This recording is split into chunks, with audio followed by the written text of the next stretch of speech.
Good afternoon, and thank you for joining us on this most special of occasions, the provision of homes to Bermudians.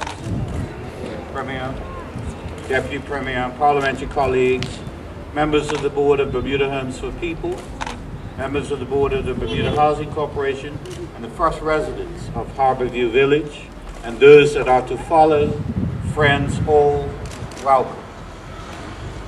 So special are these occasions that we have to have the finest gombe troupe in the land, H&H Gombe's, in this most Bermudian of traditions, to begin the proceedings. And so I thank them. I'm almost inclined to change their name to BHC Gombe, because they have joined us on so many of these occasions. This journey, you've heard already, began in 2004, and over the intervening years, many doubted we would ever see this day. And we're not reluctant to voice that doubt. So I can tell you how pleased I am to be here today, not just to again prove to the naysayers how wrong they are, but more importantly, to witness the provision of homes to my fellow Bermudians.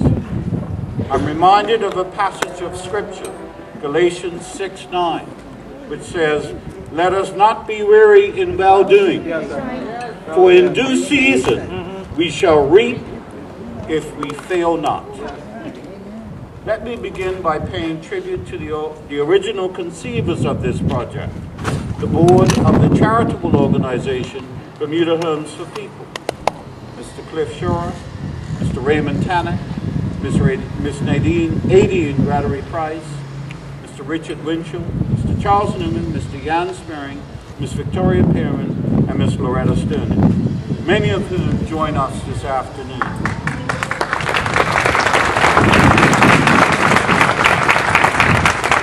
Without their original vision, we would not be here today.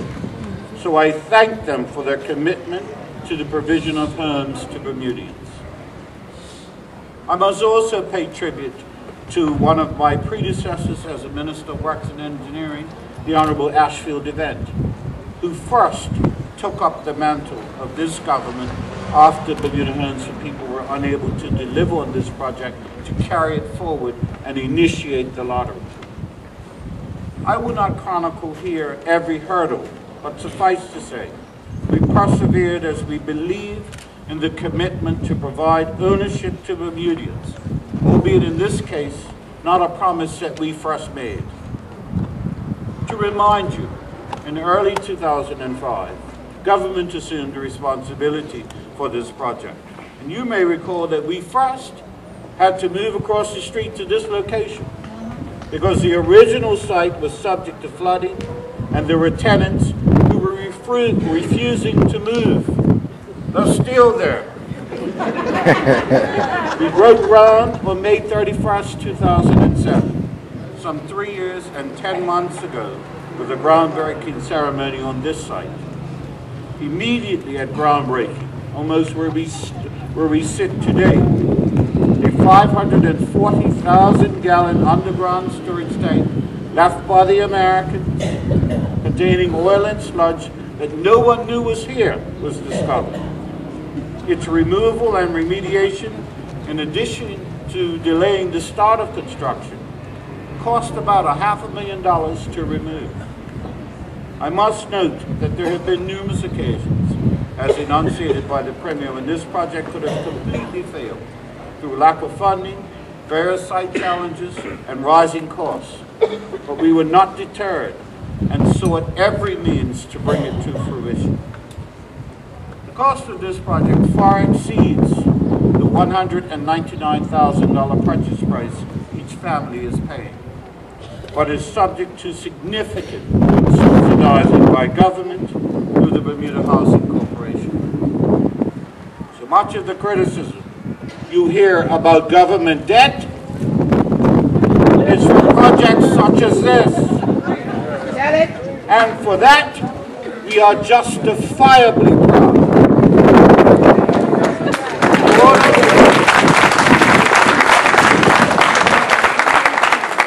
order to assist those seeking finances from our financial institutions to pay for these units, early this year, we arranged for representatives of the 3 banks to tour this site so that they could gain first-hand knowledge of the product that they are being asked to support.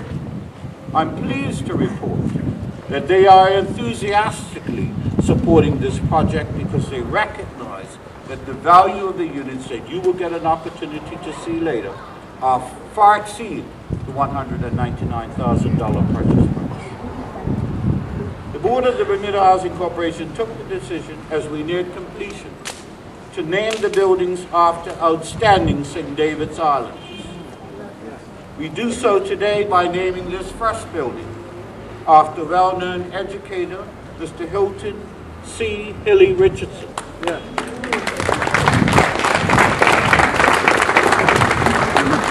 I am delighted that Mr. Richardson's youngest daughter, Mrs. Bernice Smith, joins us to conduct the official opening of Richardson's Manor. What you see today in these 4 buildings are the first 58 units of a total of 86 units to be built. In this first building behind me, there are 14 4-bedroom units. The remaining 3 buildings comprise 1 building of 3-bedroom units and 2 buildings of 2-bedroom units, which will be occupied over the next few weeks and to be fully occupied by the end of April. There are 2 additional buildings to be constructed that will house another 26 families. 15 of the original 99 families have opted out of this project, so we will end with a total of 86 units. Let me thank the Bermuda Land Development Company Limited for working with the Housing Corporation in facilitating the construction of these buildings and their integration into the Southside infrastructure. I would also like to thank the builders of these 4 buildings, 2 distinguished Bermudian contractors, Rayman Contracting Limited and Burch Construction. Of course, this project could not have been accomplished without the tremendous dedication and patience with me of the Board of Directors and staff of the Bermuda Housing Corporation, and to them I say thank you. I particularly want to single out Mr. Keno Furbert-Jacobs, who not only was the architect for these buildings, he is the project manager on staff at the Bermuda Housing Corporation who has overseen this project and probably explains why he doesn't have any here. More than housing, this project represents genuine economic empowerment. Bermudian families earning a piece of the rock. Another clear demonstration of this government's unwavering commitment to making homes available to first-time homeowners at prices that are simply unavailable in the ordinary marketplace. This represents the hand up that honest, hard-working Bermudian families deserve, and we are happy to provide. It now gives me great pleasure to call upon the pastor of St. Luke Amy Church, Reverend Dr. Milton Burgess, to bless the Harbour View Village. Thank you.